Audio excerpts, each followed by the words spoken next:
Доброго времени суток, дорогие телезрители! Сегодня среда, в эфире «Город женщин» и, как всегда, с вами мы, Дарья Анкехова, Анастасия Кондакова и Мария Куницкая. Девочки, тема нашего эфира сегодня – творчество. Но если взять конкретнее, то творческая личность. Ну, вообще даже вот творчество, само слово, корень у него твар, как мы сегодня рассуждали, творение или что-то такое божественное фактически, потому что это все-таки от Бога. Ну, я сегодня тоже буду опять творить. Из того, что уже сотворили другие, мы будем делать, так сказать, ну, опять попытаемся сделать бокс для хранения, только необычные, поскольку настоящий дизайнер должен уметь что-то утилизовать, но при этом делать что-то новое из этого. Ну, а я, в свою очередь, считаю себя очень творческим человеком, потому что я учитель английского языка, а учителя должны подходить к своему уроку очень творчески, да, и мы сегодня с вами будем работать с текстом, да, то есть чьим-то творчеством. Тоже творение. Ну что, девочки, а я, несомненно, уверена в том, что, как говорил Николай Островский, творческая работа – это прекрасный, необычайно тяжелый, но изумительно радостный труд. И это тема нашего эфира. Поехали. Замечательные слова.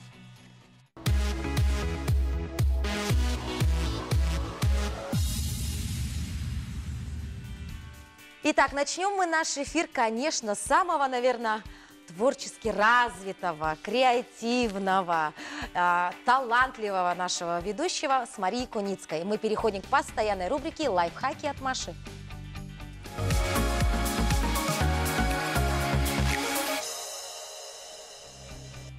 Добрый день, дорогие друзья. Итак, сегодня мы будем заниматься тем, что обычное в нашем понимании пластиковую бутылку будем превращать в нечто удобное, необходимое и красивое.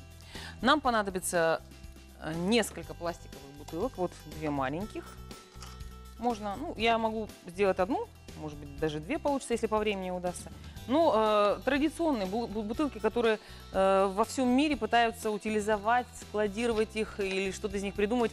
И на самом деле, так сказать, мировое сообщество дизайнеров очень много придумывает из этих бутылок. Переплавляют их, меняют им форму, строят из них декоративные элементы даже в огромных студиях. То есть сейчас как бы это на пике моды, потому что планета не должна заселяться мусором, она должна заселяться живыми организмами. И мы вот это вот будем сейчас как раз-таки на потребу наших нужд превращать. Сколько нам бутылок понадобится? Ну, давайте, все-таки по времени у меня обычно мало, я все-таки сделаю что-то одно. Мы одну бутылку возьмем, нам понадобятся декоративные тесьма, нам понадобится молния, ножницы и резак, без которого нельзя будет обойтись. Ну и для того, чтобы какие-то детали склеить, либо пистолет, который заполняется специальными вот такими вот стикерами, горячий, либо можно суперклей использовать. Значит, в первую очередь нам нужно разделить бутылку в ее ровной части. Мы будем делать пенал. А что у нас в конечном итоге получится? Маша? Пенал. Но пенал. он будет очень необычный, он будет открываться на молнии. Ага, что-то Вот. интересное. Мы разделяем бутылку.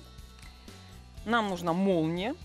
Ну, мы берем розовую. Так, сейчас мы измеряем, как она подходит нам или нет. Может быть так, это Маша, длинная. а ты вообще любишь, да, вот создавать, можно сказать, из таких ненужных уже предметов что-то вот полезное? Это Да, прям уже больше твоя того- фишка практически. Да, больше того, как правило, потом эти вещи, ну, если, конечно, если есть какой-то навык, вещи получаются даже оригинальными и красивыми. Если бывает у людей рука не набита, они, конечно, могут у некоторых вызвать, что за самодеятельность. Но на самом деле все, что не сделано в нашем мире, все делается руками человека. То есть самодеятельность – это когда вы, может быть, не постарались, может быть, не приложили должных усилий. Но, в принципе, любая вещь, доведенная до совершенства, она может вызывать восхищение. Поэтому мы возьмем синюю молнию, она как-то по цвету больше подходит. Вот, теперь мы что делаем? Мы теперь клеящим карандашом должны наносить вот небольшими движениями и приклеивать молнию по краю вот этой бутылочки. У нас уже стикер кончается, поэтому сейчас понадобится новый.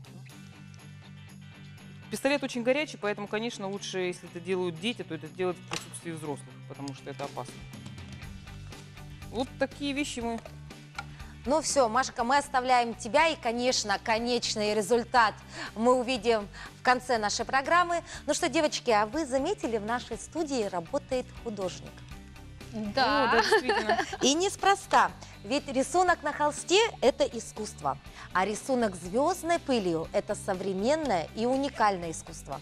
Слышали вы когда-нибудь что-нибудь про такую технику, как звездная пыль? Нет, никогда я не слышала. Нет, Что же это такая Я знаю, техника-то? что звездная пыль есть в таких книгах про драконов. Там она как бонус идет. Но ее страшно открывать, потому что она такая красивая.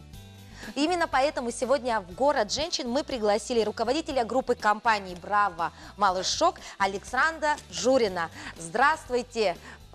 Ну, вы у нас уже не впервые в городе женщин, но сегодня мы поговорим с вами о таком творчестве, о таком искусстве, как рисунок на холсте звездной пылью. Что же это такое? Здравствуйте, ведущие! Прекрасного дня вашим зрителям! Ну что же такое шоу «Звездная пыль»? Это перевод портрета, это создание портрета взрослого, ребенка, это может быть логотип компании или организации, или иное изображение, желаемое заказчиком, перевод в черно-белый векторный рисунок. Далее мы уже работаем с холстом. На этот самый холст переводится изображение и наносится определенный состав клеевой. И, собственно говоря, на последнем этапе подключается звездная пыль, которой эффектно забрасывается наше полотно, в результате чего рождается готовая картинка. Ну, помимо того, что это потрясающая, интересная картина, портрет, да, ведь это все-таки шоу.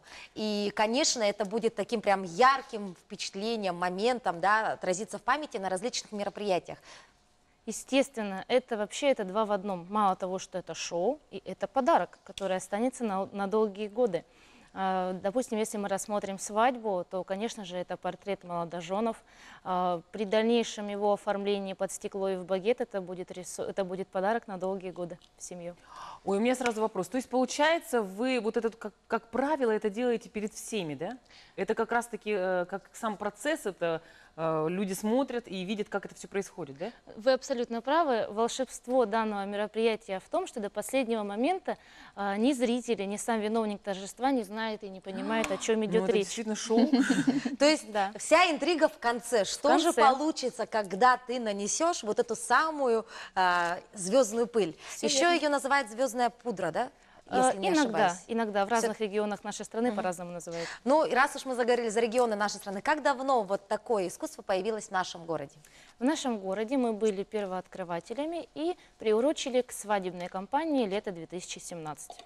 Совсем новое молодое направление. Ну и как уже воспринимают, да, вот зрители на мероприятиях вот весь этот процесс? Абсолютно все мероприятия на ура, но нам было непривычно поначалу выступать в кромешной тишине. Ой, а почему? Ну Потому что освещение. все люди не открыты, могут вот, затаив понять. дыхание, Да. да? Все причем с телефонами и не могут понять, чего им ожидать, что будет в конце. И вот когда уже мы привлекаем в процесс виновников торжества, будь то юбиляр или молодожены, мы даем им червоны со звездной пылью, они сами принимают участие даже в создании так? портрета. Это очень Вообще эффектно. здорово. Это очень эффектно. И вот в этот момент гром аплодисментов всегда. Ну и плюс сопровождение вау, как, почему, откуда. Вот такой А как приятный. долго занимает вот процесс сотворения, Нанесения, да, нанесения этой картины? В целом, по заказу мы работаем несколько дней. Бывает и так, потому что нам важна правдоподобность образа. Естественно, нам предоставляют фотографии тех, с кем мы работаем, и мы очень-очень детально это все переводим. А на мероприятии на самом мы начинаем подготовку примерно за полчаса. И для этого не нужно, да, каких-то определенных, да, крупных, да, таких габаритных предметов. Это достаточно вот холст, да, опытный, да, художник, талантливый художник, надо отметить, да, и вот пыль. Все верно, но самое главное вы назвали, это прежде всего талант художника. Талант художника, который у вас есть Да. в вашем агентстве. В нашей компании, да, у нас постоянный штат, и художника мы именно давно хотели принять в коллектив, нашли очень талантливую девочку со специальным образованием.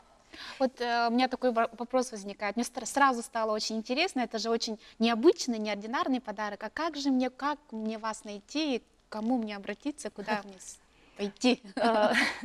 Нас знают уже, мы на рынке праздничных услуг более 5 лет, если точно 6. У нас есть офис на Губина 3 в торговом центре «Солнце», компания «Малышок» и компания «Браво». Это все в моем лице. Работаем 365 дней в году, без выходных. Все телефоны, контакты есть. Я думаю, нас могут найти при желании. Хорошо. Ну что, я замечательно. думаю, самое время на практике показать вот этот волшебный момент нанесения звездной пыли. Более того, я вам предлагаю поучаствовать, потому что одно дело посмотреть со стороны. Давайте мы с вами вместе создадим шедевр. С огромным Давайте. удовольствием. Так, ну я, девочки, буду здесь стоять, потому что будет так Да, столпотворение там. Я буду конечно. смотреть отсюда. Восхищайся на восхищайтесь. расстоянии, Машенька. Так, я передаю вам Ага. один череночек и передаю вам. Ваша задача, девушки, подойти чуть-чуть поближе и прямо смело засыпать на А у меня холст. вопрос, а вот эту звездную пыль, где вы ее берете? Со звезд? Секрет. Конечно. Так красиво. Конечно. С далекой-далекой планеты. Ну что, на данный момент, наверное, для Собираетесь? всех телезрителей это просто черное полотно, да? И сейчас с нашей легкой руки и с легкой руки Да. нашего уважаемого руководителя мы преображаем это в картину. Что мне делать? Это просто посыпать? На торжественном мероприятии мы, конечно же, делаем красивое, корректное вступление. Мы поздравляем и просим на счет 3 под громкие аплодисменты наших зрителей. В Маша, данном случае я буду мы просим громкими вас. аплодисментами. Да-да-да. Итак, раз, два, три. Эффектно. Прямо Прям засыпайте, сразу? девушки. Прям Со сразу. стороны вот так Прямо вот сильно? сыпьте. Да. Ты готова? Раз, Два, три. Вообще. Кто это у нас?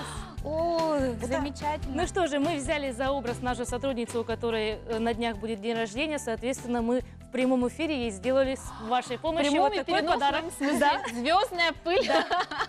Замечательно. Ну, это очень здорово и классно. А скажите, пожалуйста, а можно ли, вот, допустим, вот формат побольше сделать, да? Или, допустим, изображать всю семью вместе, да? Так это вот молодожены, Конечно. наверное, сразу вдвоем появляются, да? Молодожену однозначно это Здорово парный портрет просто. идет. Габариты полотна мы обсуждаем индивидуально, потому что кто-то может заказывать под свою гостиную, чтобы потом это висело над камином. Все это абсолютно индивидуально. И что очень важно, это надолго. Это подарок на года. Вот, я и хотела спросить, насколько это практично. Это, в принципе, вечно. То есть вот мы мероприятие провели, несколько секунд мы его обдули, закончили, какие-то штрихи поправили, и холст готов. Спасибо большое, но оставайтесь с нами, дорогие телезрители, мы вернемся после рекламы.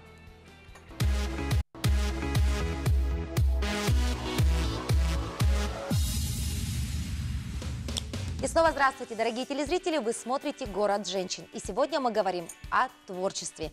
Ну и, конечно, хотелось бы напомнить о том, что у нас сегодня в студии Александра Журина. Она является руководителем группы компаний «Браво» и «Малышок». И до ухода на рекламу, если вы не видели, у нас в студии произошло волшебство. Мы говорили с нашей гостьей о таком интересном жанре, как «Звездная пыль». И у нас уже итог нашего творчества сегодня. Вот такой замечательный портрет. Дорогие телезрители, это очень красиво, интересно, а главное весело было, да? Ну что, ну и Александра сегодня нам также расскажет еще об одной технике или еще об одном шоу, как песочная анимация, которая также очень любима уже стала и узнаваема в нашем городе. Что же такое песочная анимация? Песочная анимация не менее захватывающее мероприятие, чем «Звездная пыль». Это рисование песком в режиме реального времени на специальном световом столе. В данный момент наш художник рисует картинку, то есть это не шаблон, это не заготовка, абсолютно индивидуальный подход всегда и во всем. Это может быть история любви, нарисованная песком. Это может быть история жизни юбиляра, подаренная в качестве подарка.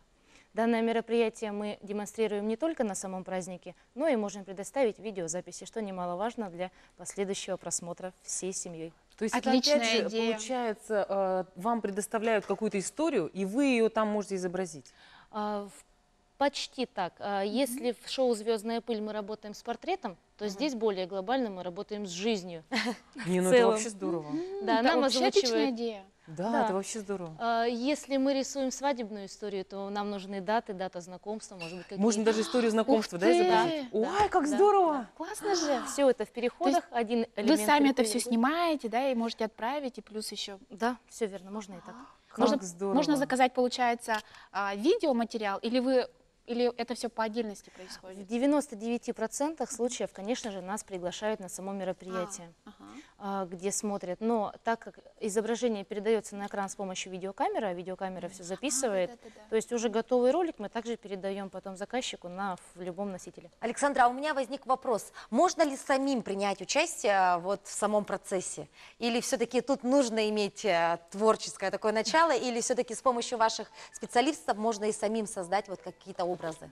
Практически вы сами и ответили на свой вопрос. Конечно же, мы всегда являемся сторонниками того, чтобы подошли к столу, порисовали сами, хоть взрослые, хоть дети, эффект одинаково. То есть, я думаю, ребятишкам это, наверное, вдвойне интереснее, да? Что-то сделать, вот насыпать, посыпать, чтобы увидеть, чтобы это еще все получилось. Да, что касается детей, это не только весело, интересно, но и полезно, так как развивается мелкая моторика, что немаловажно. Успокаиваются очень активные детки, занимаясь песком. Активным деткам это показано, да? Да, верно. Ну что, спасибо большое, Александра. Дорогие телезрители, напоминаем вам о том, что мы сегодня говорили об вот таких интересных, уникальных подарках. Если вы не знаете, что подарить своим любимым, и тем более хотите как-то выделиться, пожалуйста, звездная пыль к вашим услугам, а также вот такая замечательная песочная анимация. Спасибо большое, Александра. Спасибо вам. Ну, Спасибо а мы большое. переходим к нашей постоянной, любимой рубрике «История любви». Внимание на экран.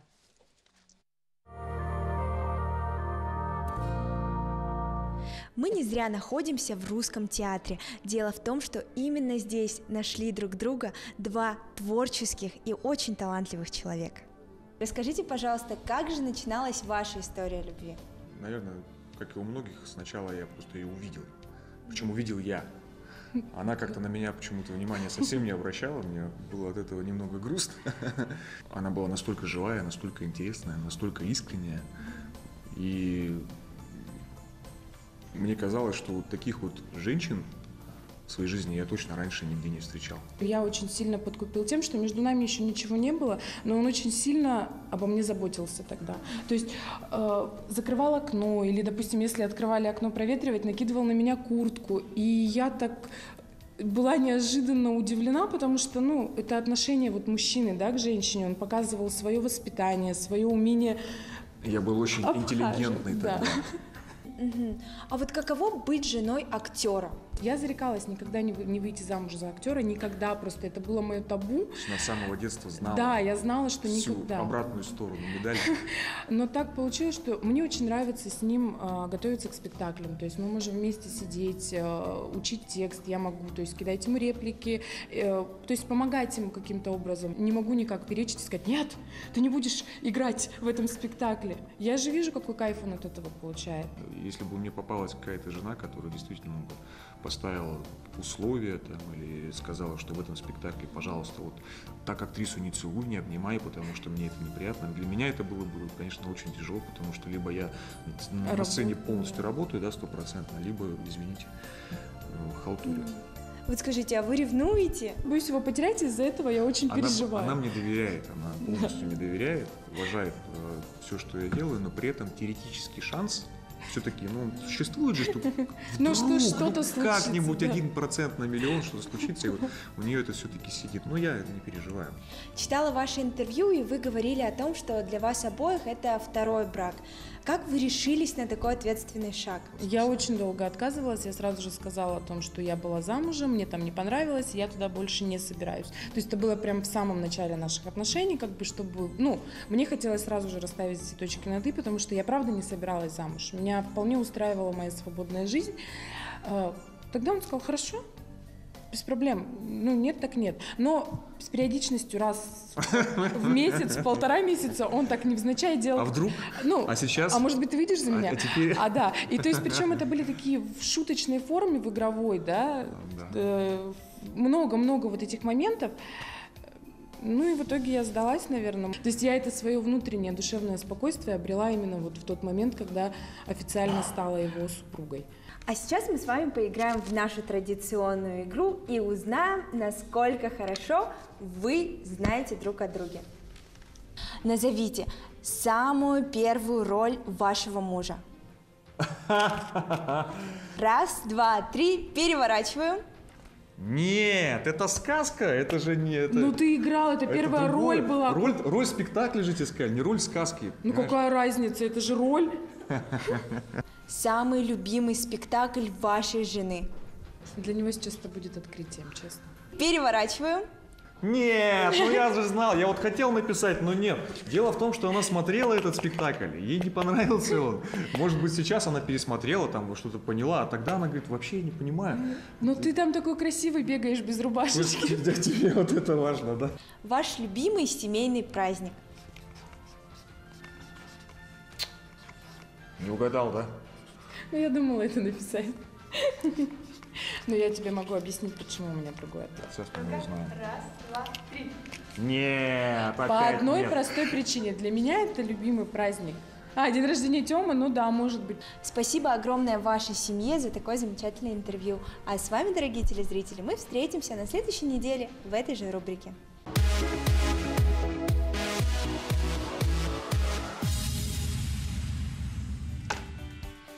И вы продолжаете смотреть «Город женщин», и с вами я, Анастасия Кондакова, учитель английского языка.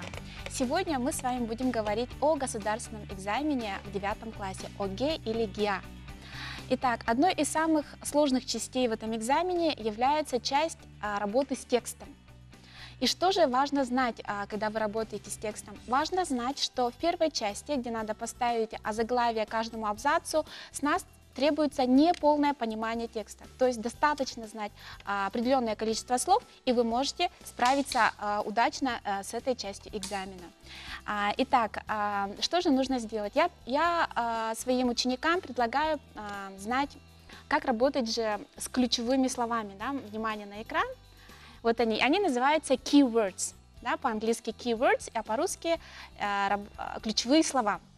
Как же их надо выделять? Как же их надо выделять? Сейчас будет вторая картиночка. И как же их надо выделять? Значит, мы берем просто и маркером или ручкой выделяем самые главные слова в предложении. Что такое самые главные слова в предложении? Это когда мы, читая только их, можем понять содержание текста. Да? Таким вот образом вы выделяете. Дальше вы можете посмотреть, внимание, следующая картинка. Вы можете посмотреть только на выделенные слова и понять смысл текста. Да? Мы с вами понимаем смысл текста. Так вот можно очень эффективно работать. Дальше, следующее, что бы я хотела сказать. Здесь уже самое главное понять, как же переводится заглавие, как же переводится название тех или иных текстов. Да? Тут бывает такое, что некоторых слов мы просто не знаем. Бывает же такое, да? Недостаточно словарного запаса. Что же тогда делать в этом случае? Представьте, вот пришли на экзамен. Искать словарь. Да. К сожалению, словарь не разрешается. Мы садимся и видим, и понимаем, что многих слов я не знаю. Что же тогда делать? Вот я выделила их. Да, а что дальше, если я не знаю? Смыслу. Ну да, чуть-чуть ты права.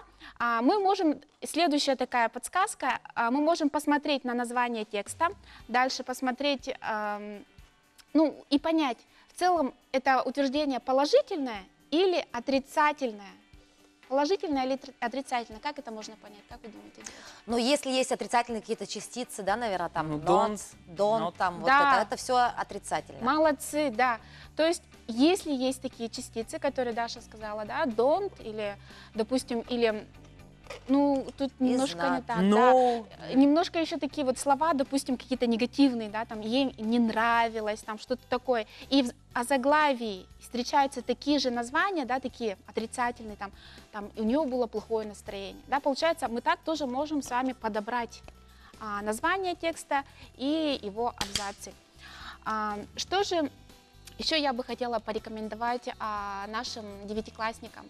Это в первую очередь не бояться. Да, у меня большой опыт работы, я в ходе своей работы я выявила, что больше всего дети почему-то боятся вот именно работы с текстом. Да? Я им говорю, не надо бояться, нам достаточно знать только небольшое количество текста, и вы можете справиться с этим заданием.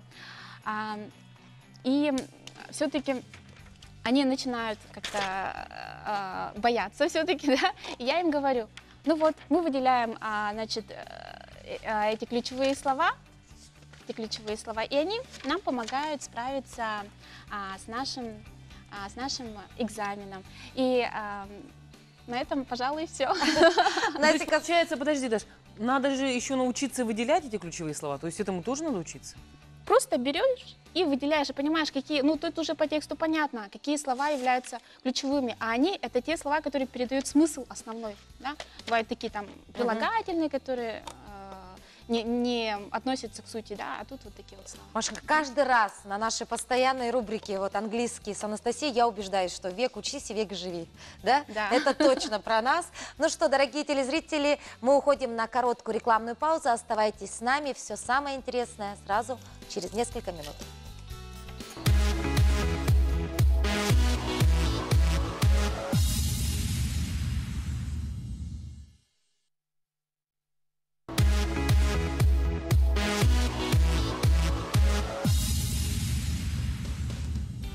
Милые дамы, настало время обновлять косметичку. И вот уже скоро дыхание весны, и вы в новых чарующих ароматах от Хозмаркета, который предоставляет вам, кстати, в нашей передаче очень потрясающий запах, и вы будете женственны, неотразимы. Ну, кстати, мужчины, вы не расстраивайтесь, вам тоже предоставлены мужские ароматы, они подчеркнут вашу мужественность. Открылся новый магазин Хозмаркета по автостраде 50 лет октября 1А, и именно с этой продукцией Хозмаркет хочет вас встретить.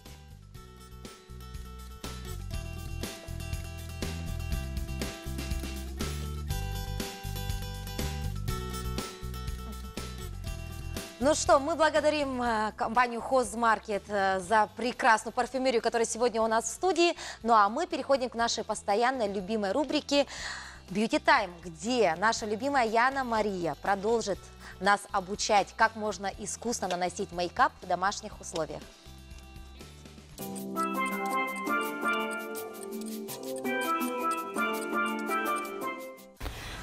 Здравствуйте, дорогие девушки и женщины! С вами визажист-стилист Яна Мария Назарова. Я использую косметику от Inglot. Для чего нужна база под макияж? Во-первых, она выравнивает рельеф кожи и цвет лица. Во-вторых, заполнение пор и морщин. В-третьих, продление стойкости макияжа. Мусс-основа позволяет коже дышать, подходит для нормальной, комбинированной и жирной кожи, а также для чувствительной, так как мусс гипоаллергенный. У плотного корректора есть уникальное свойство – мягкий фокус. Что это?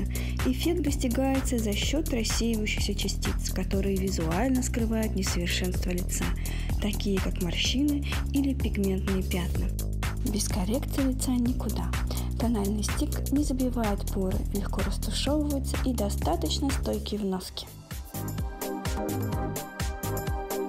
Сейчас очень модно иметь густые и ухоженные брови. Тушь для бровей от Inglot способна прокрашивать каждый волосок, зрительно увеличивая объем.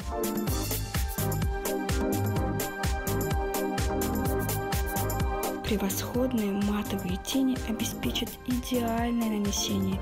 Они яркие, густые и стойкие. Второй цвет более интенсивный.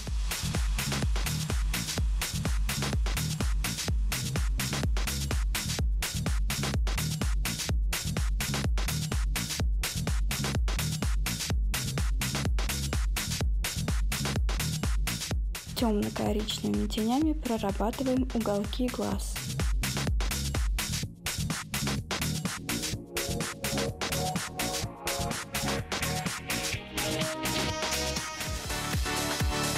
Универсальный корректор под глаза используем как базу.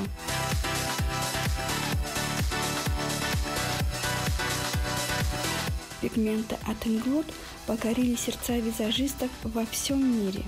В них 90% чистого пигмента. Нижнее веко прокрашиваем жирным бирюзовым карандашом. Карандаш послужит основой под тень.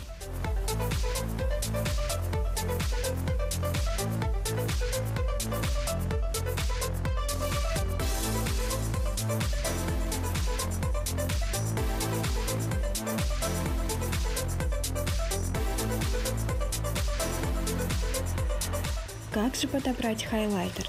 К светлой коже подбирайте холодный оттенок хайлайтера, а к темной коже более теплый оттенок. Тень для губ держится до 6 часов. Дорогие девушки и женщины, не бойтесь экспериментировать. Желаю вам найти свой образ. До новых встреч!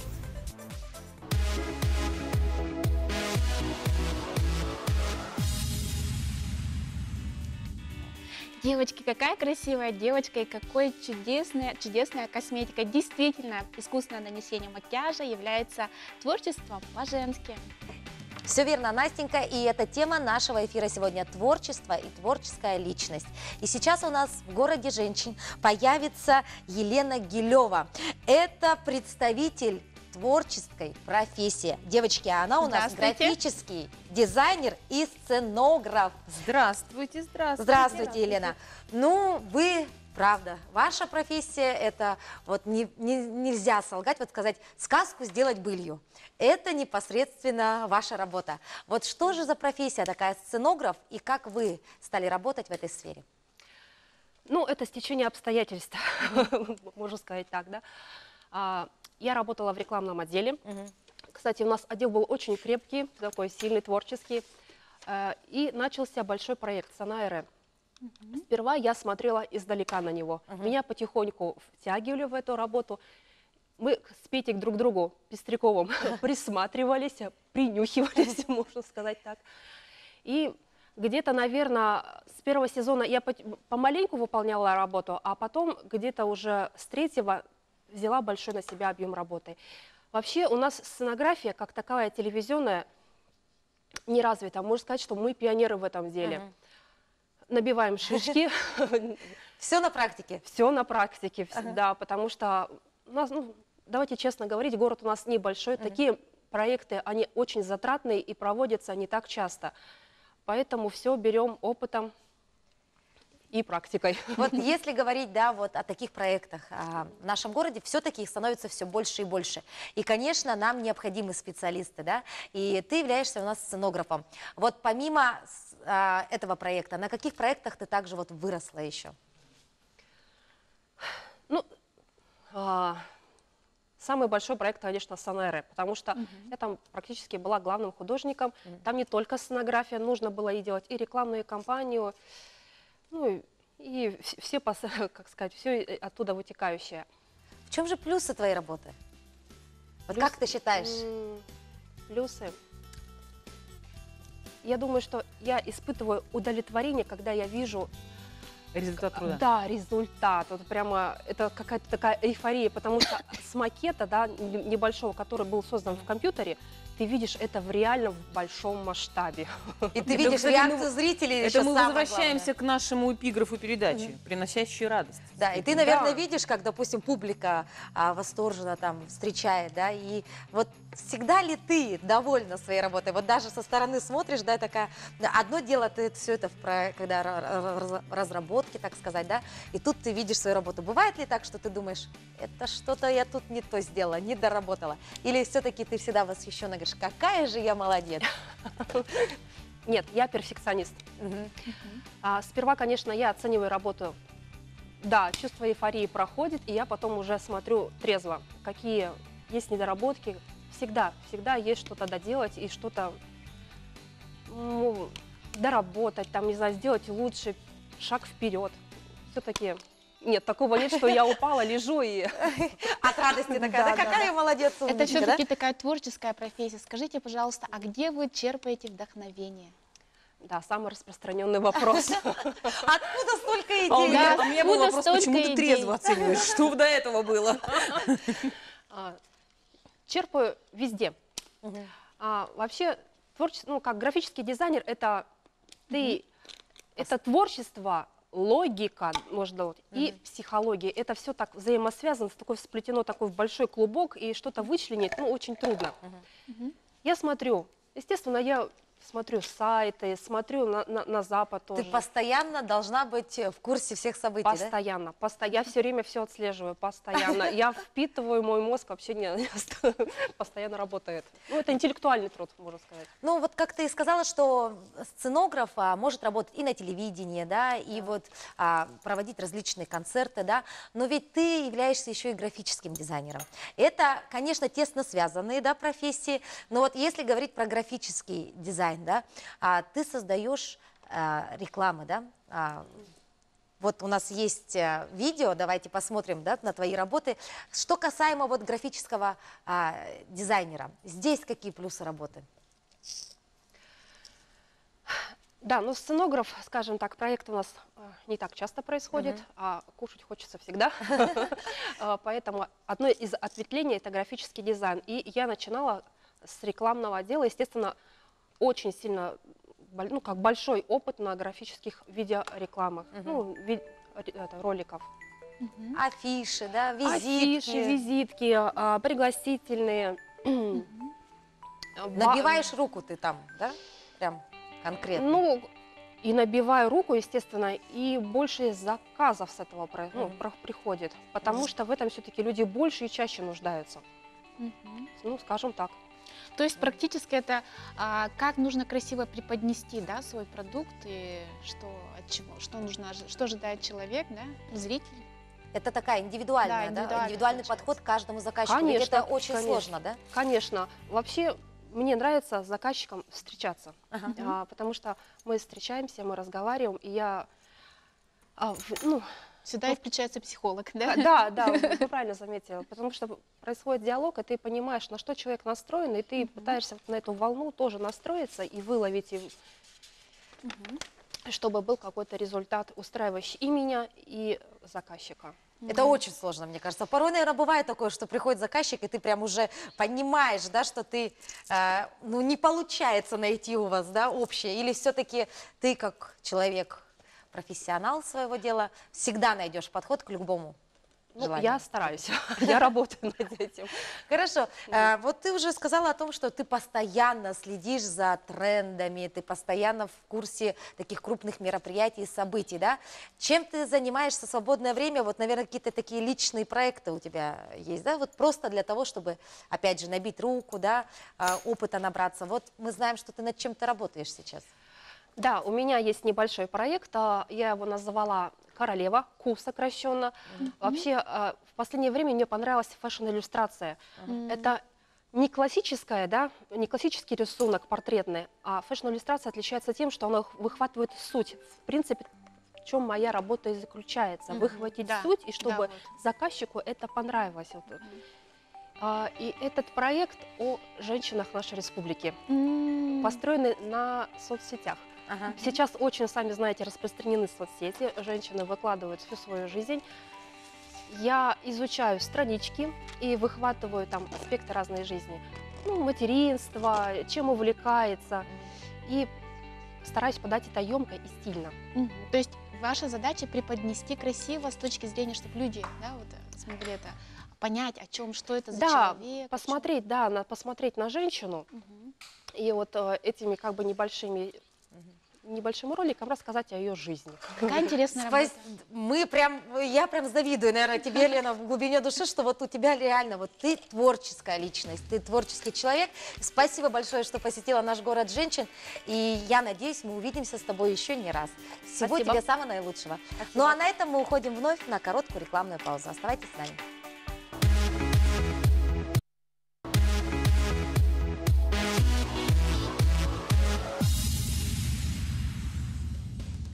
Ну, собственно, наша бутылка приобрела вторую жизнь. Вместо того, чтобы появиться на свалке, она появилась у нас на рабочем столе ребенка. Теперь сюда можно складывать карандаши. Ну, не обязательно такие карандаши, любые, так сказать. Застегивать. И, пожалуйста, вам пенальчик. Мне кажется, если ребенок придет в школу с таким пеналом, он точно, знаете, интерес повысится к его личности сразу. Собственно, такое произошло у моей дочери, потому что сразу потребовалось несколько сделать еще, потому что то есть положительный эффект. Да. Но дело в том, что это не обязательно карандаши могут быть, все что угодно. Опять же, это, во-первых, вы видите, что внутри. Ну и я думаю, что достаточно. Мы теперь должны продолжать нашу передачу. И у нас ожидаются следующие гости и наш незабвенный Тайбо.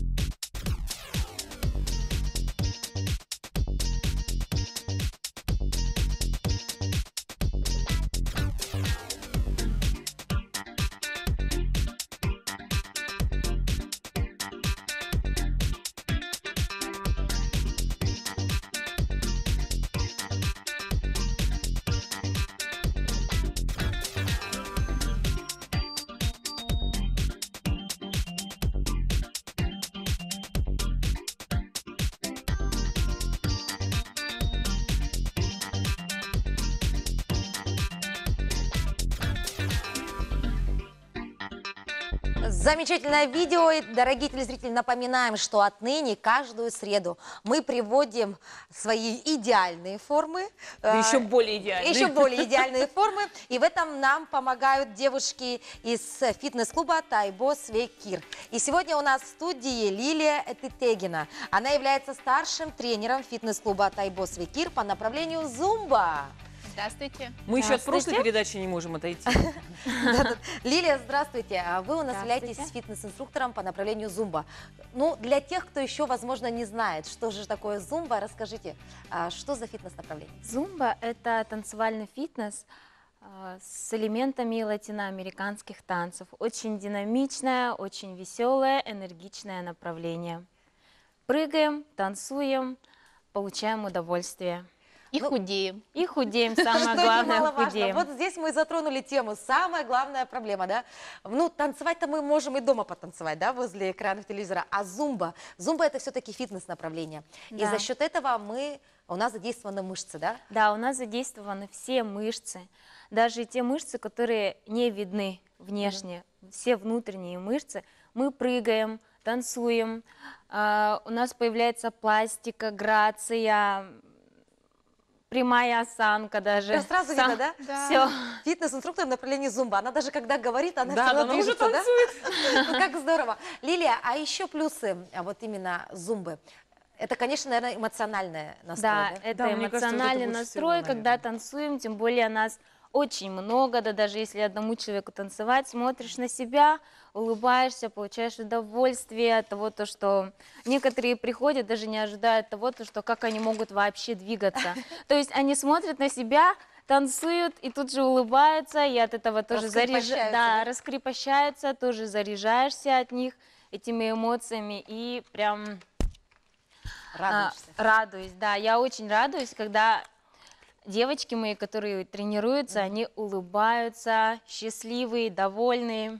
Мне кажется, наверное, это один из самых главных моментов, что вот танец Зумба. приносит удовольствие. Да. Если там штанга и гантели, то ты просто там считаешь, качаешь, а здесь, наверное... А тут потеешь, улыбаешься, Да. все хорошо, ты просто Еще счастлив. и худеешь, Еще да? и худеешь. Да, Лилия, а худеешь. скажи, пожалуйста, вот все-таки основа это музыкальный слух и так далее, да? Ну вот если, как говорится, медведь наступил тебе на ухо, да? Можно ли заниматься зумбой? Ну вот вообще не попадаешь ни в такт, никуда. Можно заниматься зумбой, так как это танцы, есть счет.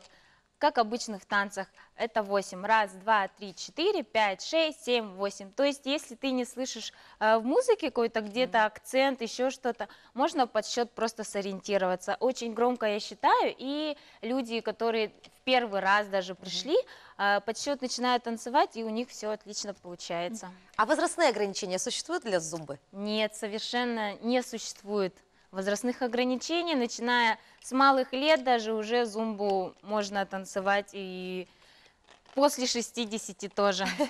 И как же вас найти? Куда мне надо подходить? Мы находимся около вашего телецентра от Женикидзе 46/2 в здании Утум Плюс, 7-й этаж. Ой, девочки, так мы же можем даже бегать в перерывах Да, между да, передачами, между конечно. То есть в там обеденный график? Так тут можно, если вы окошко пошире откроете, так мы можем и под окошком тоже. перерыв наблюдать. А да? график какой там, расписание занятий? У нас, Как часто надо у заниматься? нас очень много вообще, в принципе, направлений и очень гибкий график.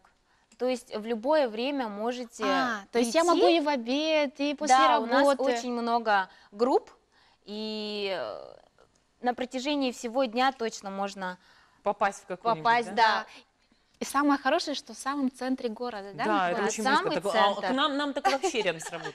Да. Отлично. Ну, возвращаясь к теме нашего эфира, вот зумба, да, танец. Это же все-таки тоже творчество, согласитесь, не каждому же дано так-то плясать-то, да, и еще при этом физически напрягаться.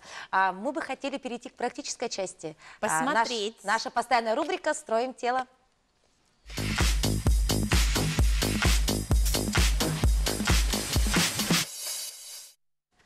Итак, мы продолжаем, и сейчас практическая часть. И сегодня в городе женщин мы будем заниматься зумбой. И для этого мы пригласим наших ассистентов. Это Лана Матуева и Ксения Иванова. Девочки, идите к нам. Здравствуйте. Ну, сразу видно, спортсменки, да? Ну что, начнем? Мы, наверное, присоединимся, да? Да, конечно, Лилия? присоединяйтесь к нам. Итак, Мы начнем с Настя, небольшой разминки.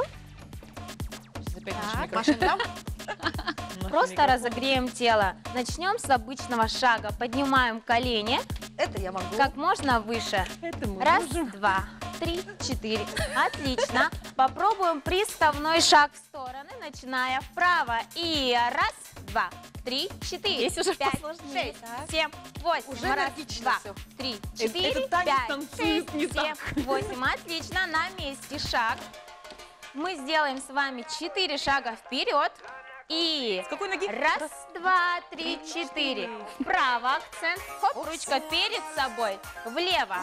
Назад. Раз, два, три, четыре. Вправо. Влево. Еще. И раз, два, три, четыре, 5, 6, 7, 8. Назад. 5. И 5, 6, 7, 8. Отлично. Ой, ну так-то можно. Ножки пошире, шире плеч. Ручками наверх, в стороны. Большая волна. Хоп, широкая. И поднимаем ножки по очереди. Хоп, хоп. Еще раз. И раз, два, три. И хоп. Нет, Молодцы. я пинаю, что Дальше. Молодцы. Снова шаг, разогреваем тело, продолжаем. Разогрелись хорошо.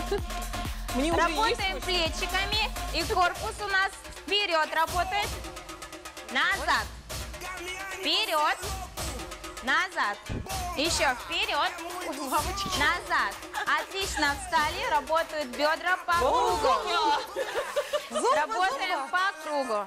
По кругу прям? Да, просто делаем круг бедрами.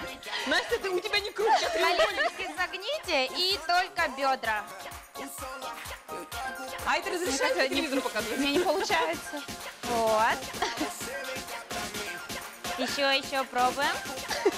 Разрабатываем наши бедра, разогреваемся. Бедра разрабатываем. Мы так не можем. Это надо ходить на зумбу постоянно. Можно колени согнуть, присесть и работаем в стороны. Оп.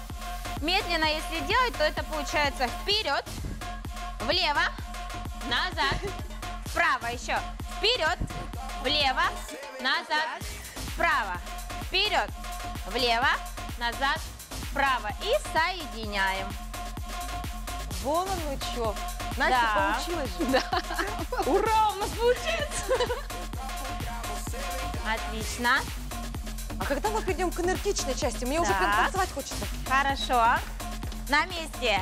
И мы идем 4 шага вперед. И акцент влево-вправо. На счет 4. Раз, два, три, 4. И раз, два, три, 4, 5, 6, 7, 8. Раз, два, три, 4, 5, 6, 7, 8. Раз, два, три, 4, 5, 6, 7, 8. Раз, два, три, 4, 5, 6, 7, 8. Плечи назад. Вперед. А, сейчас Назад. Вперед. Назад. Еще. Назад. Вперед. Назад. Вперед. Назад на месте. Бедра. По кругу. Молодцы. Работаем. Бомба! Бомба! И ручки. Раз, Я два, волна.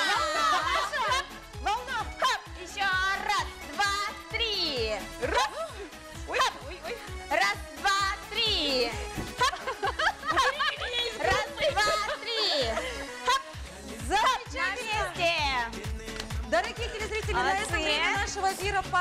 подходит к концу.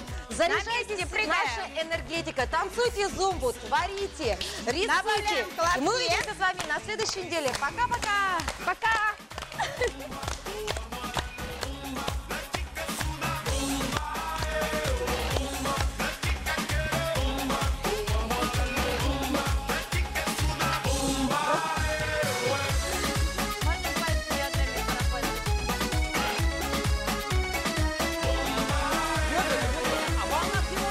Давайте волну поделаем. И хоп, еще. Хоп, молодцы. Можем поделать в стороны. Хоп, хоп, хоп. О. Ура, мы попали в волну. Побыстрее. Добавляем.